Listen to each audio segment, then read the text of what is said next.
Inquiring minds want to know. You paying attention? You see the lies.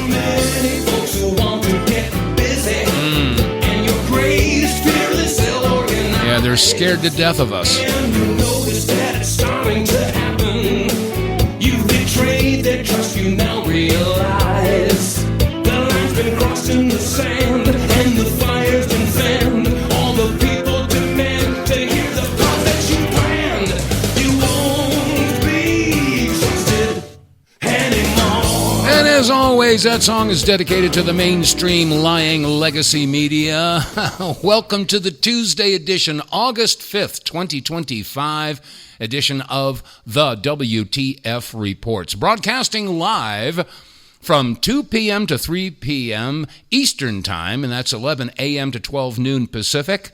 I happen to be in the mountain region, so it's about 5 minutes after 12 noon. So if you're listening live, you can call in. If you're listening to the replay, obviously that won't work. So just wanted to let you know. And if you do call in, the phone number is 215-867-8255. And I always request that if you're calling in, let's stay on topic, okay?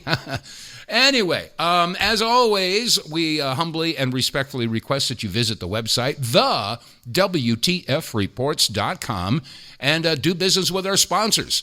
And this broadcast is brought to you in part by the Wave Watch. The Wave Watch, of course, is a Rife machine you wear on your wrist. For those of you who don't know what a Rife machine is, hey, look it up, do some research. It's all about frequency, just like Tesla told us all. But anyway, so if you visit our website, click on the sponsors page, check out the Wave Watch, and you'll be glad that you did. And by the way, if you decide to purchase one, you get a $100 discount if you use the promo code REDPILL100, and you'll be glad that you did. Okay, a couple of topics I want to get to today. Of course, everybody's screaming about all the information that's been coming out about Obama and Clinton and the Russiagate and James Clapper and Comey and, all of these guys that were involved with this. And the big difference is that this time around, unlike back in 2016 when this whole thing was being, hoisted upon the American public, and that was all based upon bull hoppy, bull crap, whatever you want to call it. It was a lie. It was a fabrication. And the difference is that now the worm has turned. And now Pam Bondi and Tulsi Gabbard have gathered all the documents. Oh, they've gotten so much evidence, real evidence. And the left is losing their minds over this. And as a matter of fact, I'm back in, let me see here. Where is it? Okay, yeah, the walls were closing in. You remember this? Here's a little montage. This is going back to 2016, 2017, 2018, when the mainstream media was going after Trump. Yes, he was colluding with Russia. Yeah, and he was going to be impeached again. Anyway, this is a little montage. This is how they were handling it 7-8 years ago. Listen up. The walls feel like they are closing in. As the walls close in around the president. Donald Trump feels the walls closing in. I think this is a guy who feels like the walls are closing in. The walls are closing in on him? Because the walls are closing in. The walls are closing in on the president. Now the walls appear to be closing in. Really kind of the walls closing in on him? Yeah, this is extremely dangerous to our democracy. Yeah, right. Closing in. I think at this point, the walls are spinning. The legal walls are closing in. The walls are closing in on President Trump. The walls, meanwhile, are closing in on the President of the United States. The walls closing in on President Donald you get Trump. the general idea, right? This is this goes on for about a minute and a half. Yeah, it does. 1 minute and 29 seconds of more. On him. So the walls are closing in. The walls are closing in. Okay. Oh, yeah. Okay, we get the general idea. Okay, but this is the way they were handling it back then. And they, them, and I'm not playing pronouns. They, the mainstream media, had the only thing that they had to go on was the concocted FISA warrants and the concocted Russia collusion story that was made up by Hillary Clinton and her cohorts. And, of course, they took that to the bank and they went after Trump. Now Tulsi Gabbard and Pam Bondi is going to put together a special prosecutor and a grand jury to review the, quote, evidence that they've got. And now MSNBC, you know how they're going to handle it. Of course, it's all just conspiracy theory. Yeah, there's nothing to it. Yeah, right. This is how MSNBC is handling this situation. Listen up. Some more news breaking this hour to tell you about. Attorney General Pam Bondi has ordered a grand jury investigation into the so-called Russiagate conspiracy allegations made by the Director of National Intelligence. Okay, well, let's hear that again. The what? What was it? The so-called? Conspiracy allegations made by the Director into the so-called Russiagate conspiracy allegations. A so-called Russiagate conspiracy. They had to throw that word in there. Okay. By the Director of National Intelligence, Tulsi Gabbard. A senior Trump administration official confirms to NBC News. That investigation was first reported by Fox News. These are unsubstantiated and largely debunked allegations. Unsubstantiated and debunked. You see how they're handling this? Unsubstantiated. Yeah, but this time they've got the receipts. They've got the evidence. By the Trump administration that former President Barack Obama and his aides in the intelligence community ordered a probe into the 2016 Trump campaign's connections to Russia to ruin his chances of becoming president. The source tells NBC News that a letter signed by Pam Bondi instructs an unnamed federal prosecutor to begin presenting evidence to secure potential indictments, although it is unclear what the charges would be and exactly who the grand jury will be targeting. We'll stay on top of that story. Thank you for letting us into your homes. We are always so grateful. Yeah, okay. Well, I don't let you into my home. I just happen to see that posted. We know what to expect from them. Okay, so the issue here is that this time there's real evidence. You know, back then when they were screaming Russiagate, Russia, Russia, Russia, they didn't have evidence. They had hearsay. They had a concoction. They had FISA warrants based upon horse hockey.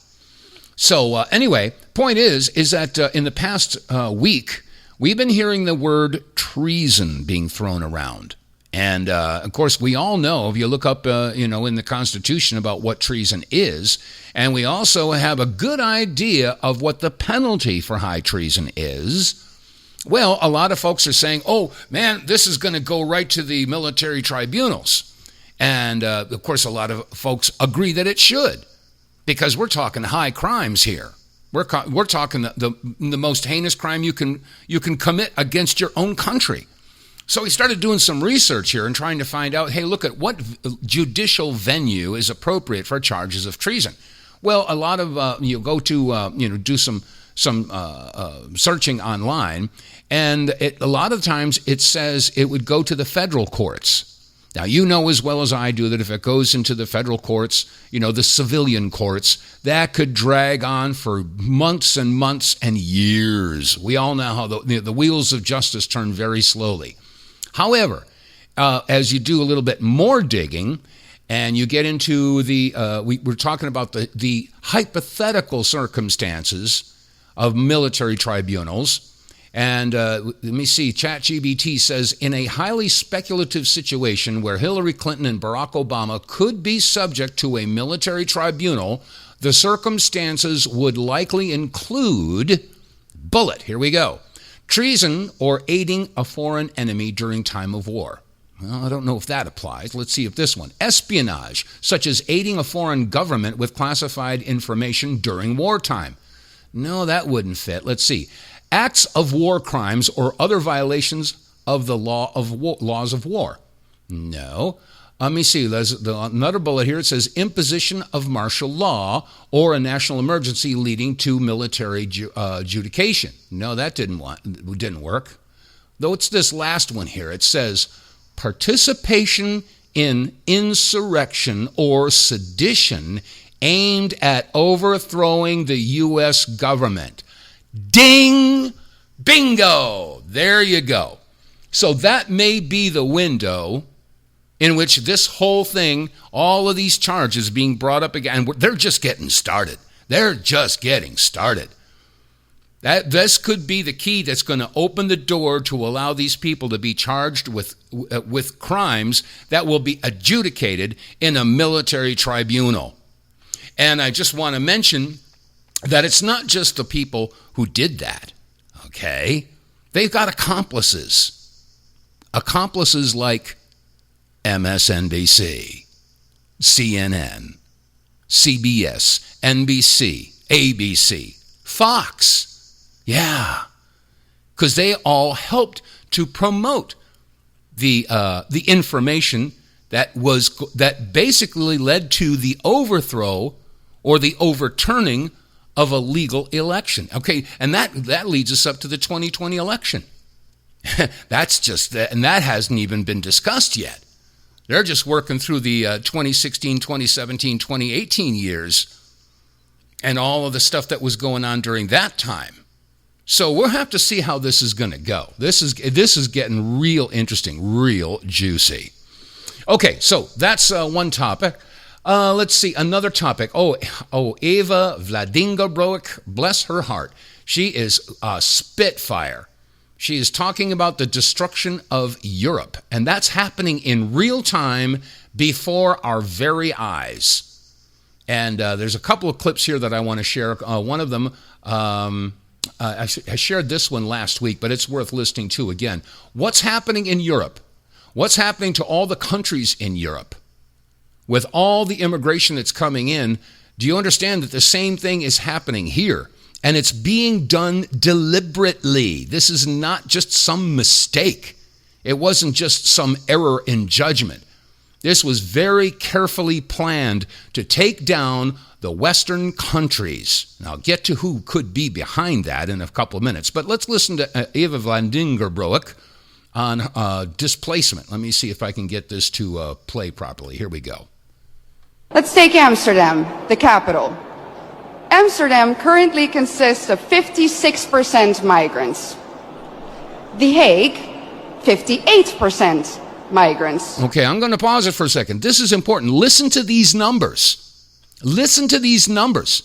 I mean, when you've got migrants coming into a country and they overwhelm the indigenous population, this is amazing. Listen up. Rotterdam, almost 60% migrants.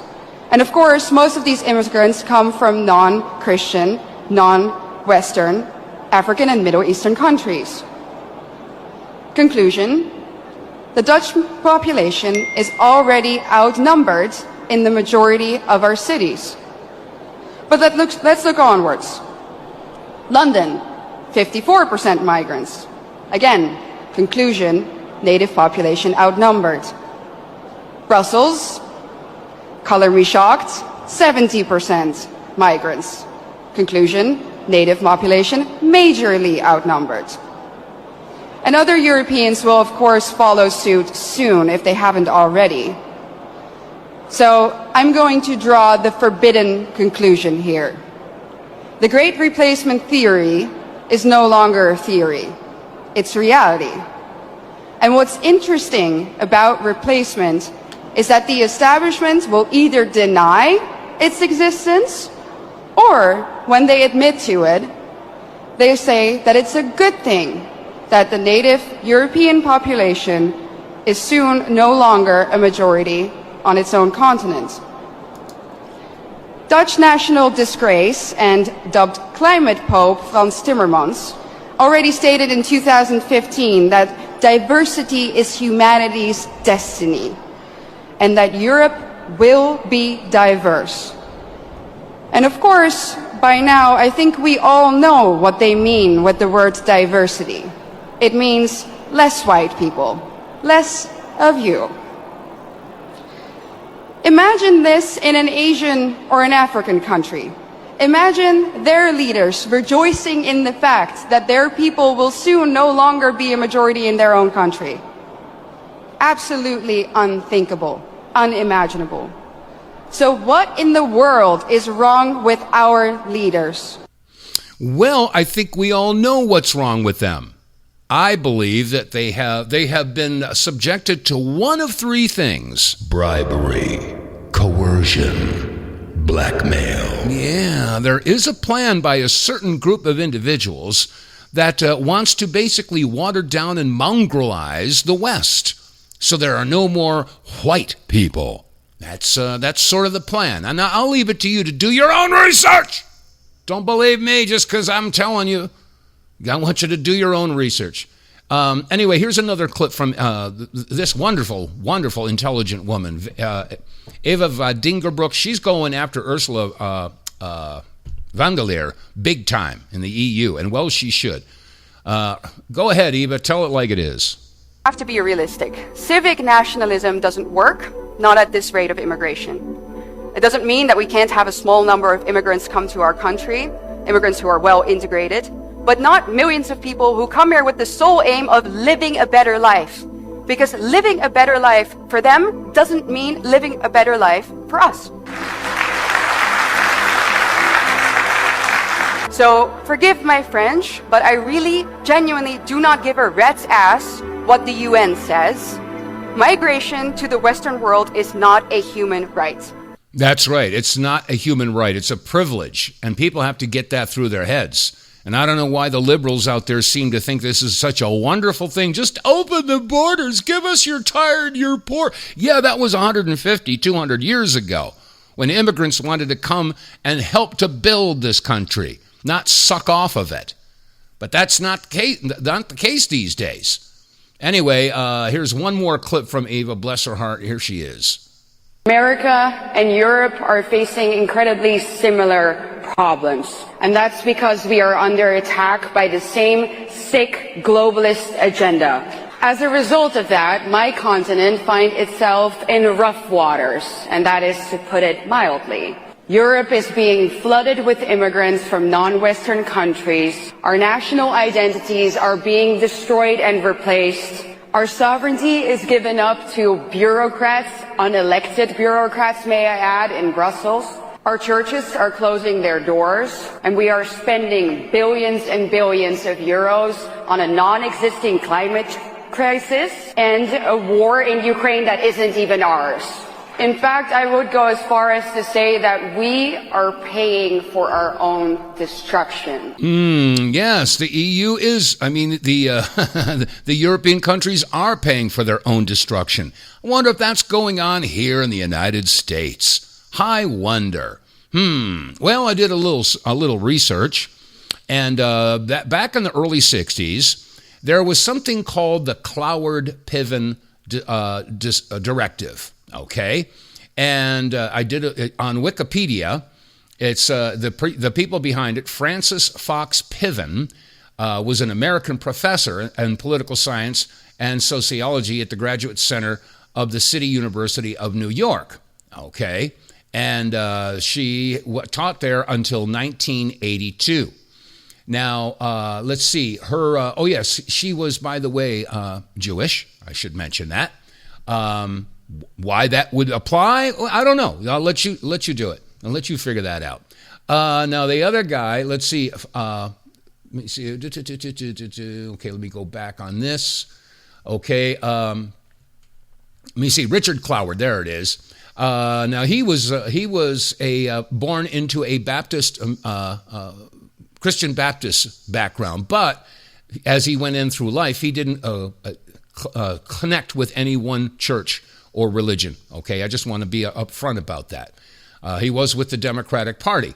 But anyway, the point is that the strategy, the Cloward-Piven strategy, is a political strategy outlined in 1966 by American sociologists and political activists Richard Cloward and Francis Fox Piven. The strategy aims to utilize, quote, militant anti-poverty groups, unquote, to facilitate a, quote, political crisis, unquote, by overloading the welfare system via an increase in welfare claims, forcing the creation of a system of guaranteed minimum income. Where have we heard that? Guaranteed minimum income. And, quote, redistributing, thank you, income through the federal government, unquote. That's exactly what's going on right now with all of the immigrants that have come in and all of the pressures that are being put on the social programs, welfare, WIC, SNAP, okay, the Section 8. I mean, all of these benefits, all of these taxes to support them. This is crushing our system. We're talking about hundreds of billions of dollars. because we're talking about millions of immigrants. So we have to ask the question, what's going on in Europe right now? Look at what's going on in the UK and England. I mean, they have just taken over. They've completely taken over. And now Muslims are in the streets in downtown London 5 times a day, on their knees on their prayer mats, shutting down all the businesses and all the traffic and everything. And nobody can say anything. You can't say a word. However, if you're an older woman standing silently outside of a church and praying, you will be arrested. They have been arrested for doing that. And the same thing is going on. I mean, I've mentioned it last week. You know, I spent my wonder years in Brooklyn, New York. I was about a block away from the Brooklyn Library, Prospect Park, the Botanical Gardens, and the Grand Army Plaza. Those were my stomping grounds as I was a kid. And now I see videos of people are taking at Prospect Park, and it's just overloaded, you know, wall-to-wall Muslims on prayer mats. Now, I don't have anything against somebody, you know, exercising their freedom, okay? But what's going on here is a complete takeover. And because we're all politically correct, you can't say anything. No. I'm sorry. But no, you don't come into a country and force everybody else to do things the way you do it. And unfortunately, that's exactly what's happened. So anyway, do some research, folks. Cloward-Piven strategy. That's what we're talking about here. And it's being implemented around the world with not too good consequences. All right, let's change gears. Okay. Word has gotten out that, let's see here, it says listen to this, every living former head of Israel's army, police, Mossad, Shin Bet, and military intelligence has issued a collective demand to stop the war in Gaza, declaring it is, quote, no longer defensible and endangers Israel's core identity. Wow, that's pretty heavy. And there's a video here of these individuals, and unfortunately, they're speaking in Hebrew, and the subtitles are in Hebrew, so I can't read it and I can't translate it for you. But that's basically the headline. So they're starting to realize we got to stop this, because the reputation of Israel is gone down. I mean, it's not going down the hopper; it's gone. The whole world is saying, no, this is not working. And I've noticed an increase in social media posts by, I have to say they're trolls. They're saying there is no famine in Gaza. I saw a video. It looked like somebody was walking through a farmer's market, and there's all these beautiful vegetables and fruits and people selling, their meats and all of this stuff like that. This is garbage. I mean, it's just such propaganda.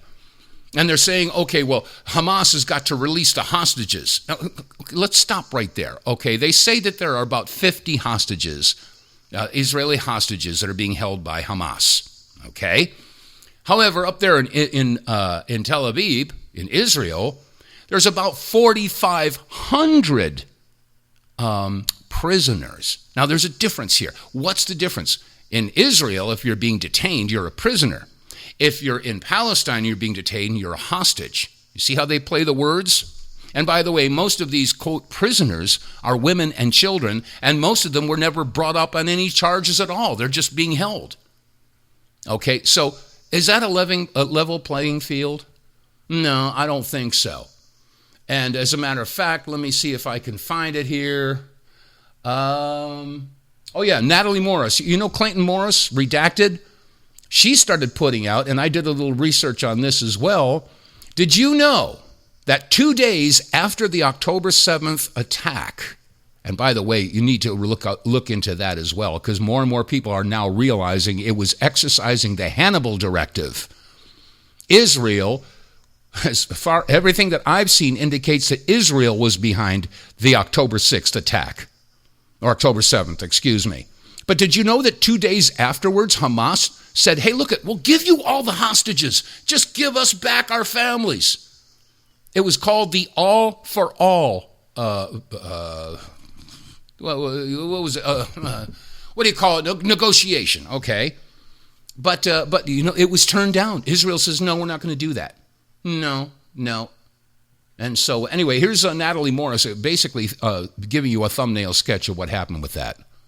Well, here's the history of October 7th that has been buried on the internet. It is a convenient rewriting of the war in Gaza and October 7th, and it allows for supporters of Israel to say, well, just give us back the hostages and this war will end. The truth is that Israel has many times offered to or declined to take their hostages back when Hamas offered, and that Hamas originally offered all hostages back in exchange for their hostages that Israel had, and Israel refused. The phrase all for all seems to be buried on the internet. What it refers to is Hamas's early offer to release all Israeli hostages in exchange for Palestinian prisoners, many of whom I want to say were hostages, and I'm going to prove that in a second, and that has virtually disappeared from English language media and archives. So if you look around for proof of this all-for-all prisoner swap, that it was Hamas's original demand, it's hard to find now, but it was widely circulated in Eastern press in 2023, although very few American outlets picked it up, probably because it highlights Israel's practice of detaining Palestinians without cause, most of them children, and it detracted from the truth that Israel was not in good faith acting to get their own hostages back. Now let's go through this inconvenient recent history before it's gone, 1984 style. Prior to October 7th, Israel had approximately 5,000 political prisoners that were Palestinians, many of them women and children that were held without trial or charge, and many of whom claimed to have been victims, and this is documented, of sexual abuse while in prison. Now Hamas wanted them back in exchange for captured Israelis, and the Netanyahu government refused several times. Now, right after October 7th, this was reported in Israeli press outlets as well. This is Ynet saying that all for all was the original deal. Israel rejected this because they said, this was their claim, we can't trust Hamas. So imagine you're a family member of a hostage and the Israeli government won't at least try a full prisoner exchange, a full hostage exchange. It's not that hard to trust that this goes right, have all your people out in the open. If your people are not released, you don't do it. But instead, Israel said, that won't work. We need to put military pressure on Hamas. Well, now 2 years later, we understand what that meant. That meant they wanted their military operation far more than they wanted their hostages.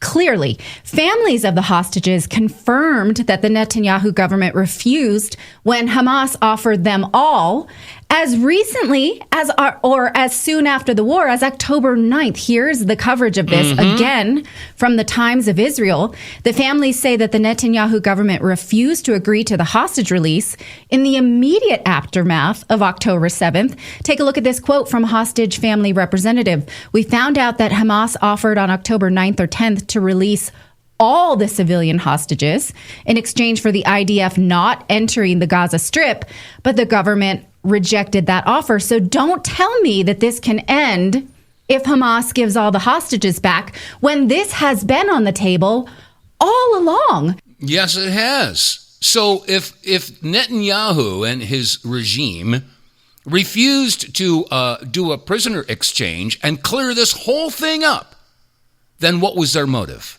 Well, we've seen what their motive is. They wanted to completely level the entire region and then occupy it. That's exactly what their plan has been. And I did a little bit of research on this all for all. Let me see if I can pull it up here. Yeah, okay. I did a search. I typed in October 9th, all for all hostages. And it came up here. It says, on October 9th, 2023, shortly after the Hamas-led attacks on Israel, and that is under question now, there was no confirmed report of a formal all-for-all hostage release offer from Hamas, specifically on that date. This is exactly what Natalie Morrison was saying. She was saying, a lot of this stuff has been wiped. Now, they are addressing it, but they're cleaning it up here. Let's see if I can find another one here. It says, let me see. No doubt Netanyahu was preventing the hostage deal. Composite of hostages held in Gaza by Hamas after the invasion, 3,000 terrorists into Israel on October 7th, 2023, in which 1,200 people were slaughtered and blah, blah, blah. Okay, that's not the one. It's hard to find this stuff now, but it is out there. So let me see. This was published on Mumsnet. It says Hamas had offered on October 9th or 10th to release all civilian hostages. But Netanyahu didn't want that. He doesn't want the hostages. He wants the Gaza Strip. That's what he wants. So all you got to do is do a little bit of searching, and you can find this stuff.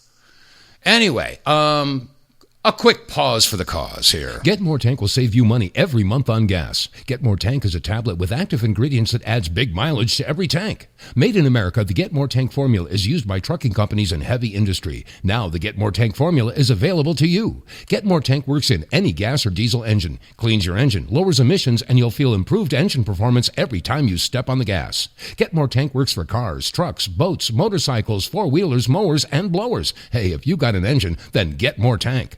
Contractors, electricians, plumbers, painters, and lawn service companies, Get More Tank will save you money and extend the life of your engines. If you're an owner-operator running your big rig around the town or across the country, Get More Tank will save you money too. If you're a farmer, all of your equipment can use Get More Tank. A 5-pack on sale at GetMoreTank.com for just $22.22 plus shipping. Use the promo code REDPILL101 and get 10% off. Save your money, save your engine, save the earth at GetMoreTank.com. Get More Tank is EPA registered, doesn't void warranties, results vary. And I've been using Get More Tank for a year now, and I'm glad that I started using it because my car runs great. And yours will too. Depending upon the make, model, and year of your vehicle, you will see anywhere between 15 and 20% increase in your mileage once you've been using this stuff for a while. So if you do the math, you're gonna get 10% off of the purchase if you use the promo code REDPILL101. So for $20, you get 5 tablets, 1 tablet per tank. And if you're going to get 20% better mileage, that means that your 5th tank is free. Let's see, do the math. You spend $20 and you save a tank of gas. That's a no-brainer, folks. Do the math. It's good stuff, it works, and you should be using it. And plus your car, not only does it run better, it runs cleaner. And plus you got more power. When you hit that gas pedal, you're actually going to go. And it starts up quicker in the wintertime. I noticed that too. So, yeah, this is a win-win situation, folks. Go to our website, TheWTFReports.com. Click on the sponsors button, and you, too, can get more tank. All right, that said, let me see. I've got some more supporting information. Now, like we were just saying here, that was Natalie Morris from Redacted that was reporting on this all-for-all exchange that never happened, that was shot down by Bibi Netanyahu. Now, again, just to lay this stuff out there, back in the year 2000, Israel drew up plans for the Ben Gurion Canal, and the canal was going to go right through the heart of Palestine, right through Gaza. So they want to build a canal so that they compete with the Suez Canal, and they can control more of the world trade. Now, not only that, and this was reported on several different news sources. I saw it first on RT. This was about 3 years ago maybe. But the bottom line here is that geological studies indicated that there's about $450 billion worth of oil and natural gas underneath Palestine. Could that be a motivating factor? So you start to understand why Netanyahu and all his cronies want to take over Palestine. So, and in the meantime, they are going to do any and everything that they can. And I saw videos. This was horrendous. I saw a video earlier this morning of a conflict that was going on over there. And you could see some Palestinians on this side over on the right. And a couple of them started to pick up rocks and throw them at the IDF soldiers. And so the couple of guys, I would say about 3 or 4 guys, picked up some rocks and started throwing them. And then other Palestinians started picking up rocks. Now, as the conflict started to progress, the IDF soldiers started closing in on this group of Palestinians, and the 3 or 4 individuals who started throwing the rocks ran towards the IDF soldiers and then behind them and joined them. And then the IDF soldiers freely opened fire on the rest of the guys that were throwing the rocks. So in other words, the IDF had planted some people into the crowd to instigate the rock throwing, and once the rock throwing started, the instigators ran over and joined the IDF soldiers. This is the way they play it. These people are ruthless. And I forget who it was. This is one of the doctors, I think it was, who'd been over there in the Gaza Strip and dealing with the injuries of some of the men, women, and children. A lot of kids are being shot, and they're not just shot. They're shot in the head, shot in the throat. Listen to this. It's almost like they have a game that they got. One day they're going to shoot him in the leg. One day they're going to shoot him in the head. And listen to this. And I've seen, I think, probably a dozen now seriously injured young boys who have been shot in the abdomen or the chest. One of them, a 12-year-old, died on the operating table because the injuries were so severe. And they're all from gunshot wounds. And they all described to me, and their families described to me, and indeed colleagues of mine, Gazan medical colleagues who are looking for food as well, have gone to these same distribution sites and witnessed these injuries as well. They're all describing that they're being shot by Israeli soldiers or by the quadcopters, the drones which are being remotely controlled by the Israelis, and fire, often indiscriminately, often targeted. And I'm seeing we're all seeing a very clear pattern of injuries. I've seen the abdominal injuries, but my colleagues in the emergency room describe a very clear pattern where on particular days they'll see different body parts targeted. So on one day they'll all be abdominal gunshot wounds, on another day they'll all be head gunshot wounds or neck gunshot wounds, on another day they'll be arm or leg gunshot wounds. And on last Saturday there were 4 young teenage boys all brought in very, very rapidly in succession with gunshot wounds to their testicles. So they're clearly being targeted to their testicles. And this is a pattern that we're seeing every day, that these young teenage boys are systematically being targeted. And it's almost as if a game is being played, that they're deciding to shoot the head today and the neck tomorrow and the testicles the day after. There are no words to describe how you feel after hearing about this. But, we can't say anything because Israel's our greatest ally. Israel's our greatest ally. Israel's our greatest ally. Our greatest ally. We got to keep saying it. A lie told often enough becomes the truth. And, it's not the first time it's gone on. As a matter of fact, there was a survivor from the USS Liberty, 1967. The USS Liberty was attacked. And let's see, where is it here? His name, he's a member of one of the survivors on the crew. His name was Phil Turney, I believe it was. Here's what he had to say. We've ceded our power to a foreign country. Israel controls us. They control the Congress. They control the Senate. They control our money. We don't control our country. The Zionist state does. Does that make them the real bad people? No, the real bad people are the people letting them do it. That's the people, the real bad people. Seeing these pictures, it brings me to my knees with sorrow and pain for innocents being starved and bombed and burned and beat up and raped and robbed. I'm tired of it. This whole country should be tired of it. Our passion and attachment to the Zionist state has got to stop. My greatest hope is that I live long enough to see some kind of justice, not just for me, but the whole crew. I'm here representing the crew. I'm the president of the association, and those men that died couldn't speak, but I could speak for them. And the men that were old now, they're all dying off, or the diseases and whatever. It happens in life. We all know that. We're all going there. Of course, you guys are all young, but I know a lot of you in here got some gray hair, and I'm sure you remember the USS Liberty, but you don't remember the cover-up. You heard what you heard and you believed it. But it's not the truth, folks. This is one of the most criminal, terrible acts committed on a flagged American ship in American history. We're the only ship in American history that's never had help come to it when they're under attack. That's what they did. And so, folks, it's been going on for years and years and years. And, of course, anybody who stands up, for the Palestinians and says, hey, Israel has got to stop this. If you protest, you get into big trouble.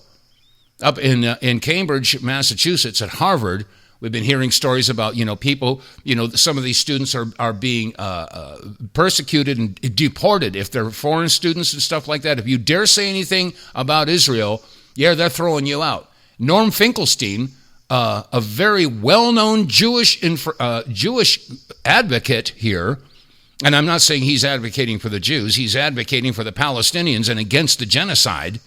He was addressing the situation that was going on in Harvard, and he came up with some very interesting statistics, because it's not just Bibi Netanyahu and his regime. There's a large portion of the Israeli population who actually believe that their genocide is justified.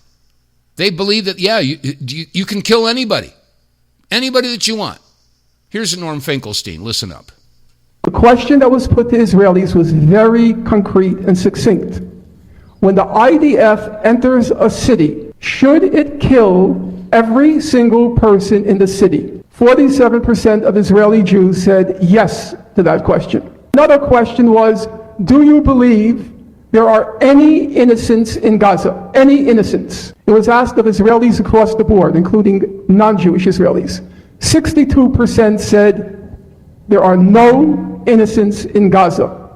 If you factor away the non-Jewish respondents, it would come to about 70%. If you turn to Gaza now, Israel, for better or for worse, it has a citizen army. That means that army is representative of Israeli society. That army is carrying out a genocide. Every member of that army, EVERY, every member of that army is complicit in genocide. As doctors have attested, if it's not targeting the skulls and chests of children, if it's not bombing the hospitals, bombing the schools, bombing any infrastructure in Gaza, the water and sanitation facilities, then they're involved in the systematic, methodical starvation, verging on famine of the people of Gaza. Now, when students, or I should say, when IDF soldiers come after their stint in the army to Harvard campus, or Jews who are publicly defending a real-time genocide broadcast across the social media, to the point that even I, who professionally ought to be following it, I have stopped reading it. One nauseating story after another, one sickening story of genocidal murderers in plain sight. I heard one or both of you say, of course, everyone should feel at home at Harvard. I say no. They should be shunned. They should be ostracized. I suppose they have a right to be there. But this notion that we must be inclusive, we must be pluralistic, we must embrace everyone. They ought to be shunned. You ought not to be inclusive of child killers. I would agree with him. If you're supporting Israel, then you're supporting the slaughter, the annihilation, the extermination of an entire group of people. And yes, they may be Muslims, but they're still human beings. And the Israelis say, oh, well, we have to do that because if we don't, then they'll attack us and they'll kill us. Well, the Israelis have been doing this to these people since 1948. What do you expect that they're going to do? Bake you a cake? Bring you a slice of pie and say, hey, let's be friends. Yeah, I know you killed my mom and my dad and my big sister, my brother and my uncle, my grandparents. You destroyed my home, destroyed my school, and I'm supposed to be nice to you? What world does that make sense? It doesn't make sense. In the meantime, a lot of the former officials in Israel are basically admitting that Israel has been supporting Hamas. As a matter of fact, Ron Paul, back in 2008, was on the congressional floor saying basically what everybody knows. Hamas was created by Israel. Hamas has been funded by Israel. Back in 2019, even Bibi Netanyahu made the comment, and I quote, he says, in order to secure the Palestinian state, we must support Hamas, we must fund Hamas, unquote. He said that in 2019. And in the meantime, we've got some of the highest-ranking Israeli officials, and if I can get this to play, here we go. Listen up to this. So are you saying Benjamin Netanyahu deliberately boosted Hamas to try to prevent a Palestinian state? Okay, I'm going to pause that right now. That was an interviewer. Now, the first voice you're going to hear is from, what you're going to hear now is from Ehud Barak. He is the former prime minister of Israel. Listen to what he says. Yeah, sure. He deliberately and systematically even told, on record, whoever wants to avoid the threat of a two-state solution has to support my policy of paying protection money to the Hamas. So, okay, that was Ehud Barak, former prime minister. Okay, now you're going to hear from Ami Ayalan from Shin Bet. Here's what he had to say about Hamas. What we did, with the permission of our prime minister, is to let Qatar to transfer a huge amount of money in cash, probably more than $1.4 billion. By doing it, we increase the power of Hamas. We did everything in order to make sure that Hamas will go on controlling Gaza. Okay. So in other words, Israel was sending money to Qatar. What do you say? $1.4 billion to Qatar. And then they turn around and give it to Hamas. How convenient. Anyway, and now you're going to hear from Yehuda Shaul. He was the former Israeli Defense Force commander. Here's what he had to say. The Palestinian Authority will control the West Bank, so they will fight each other.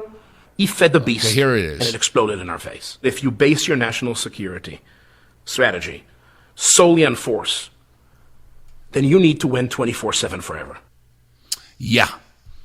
Okay, do you see it, folks? I mean, this is, you cannot, once you understand all this, then you can see the propaganda that's being thrown at us 24/7, 365 by the mainstream networks. And that's why I have nothing but contempt and disdain for the networks. And I'm very much on the record and well documented for screaming about this for 3 decades. In the meantime, if you have the audacity, the unmitigated gall, if you have I can't even think of another word here. If you dare speak up against Israel, you will pay the price. Yeah. They're now going to see if they can't pass this. Wait till you hear this one. This girl, I had to edit this out because she dropped a few F-bombs in here, and I don't blame her. Expletive deleted are definitely apropos when you hear about this. Listen up to this.